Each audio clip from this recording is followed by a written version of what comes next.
Novi Beograd danas imao koga da vidi po vrelom asfaltu. Sedmoplasirana učesnica Elite 9 Milena Kačavenda nastavlja da privlače ogromnu pažnju javnosti i mediji nakon završetka najgledanijeg reality u regionu, a njen život van televizijskih kamera na predstavi intrigira i pokreće lavinu komentara.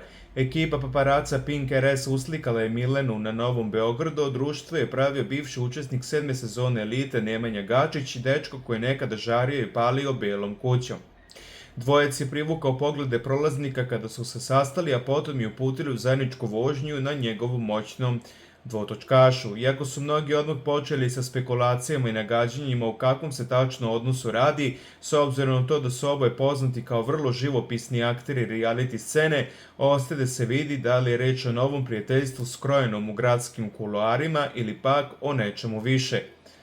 Jedno je sigurno, gde god se Milena pojavi, uzbuđenje i medijska pažnja su zagarantovani, a ovaj opušteni susret sigurno neće proći nezapaženo kod njenih vernih fanova.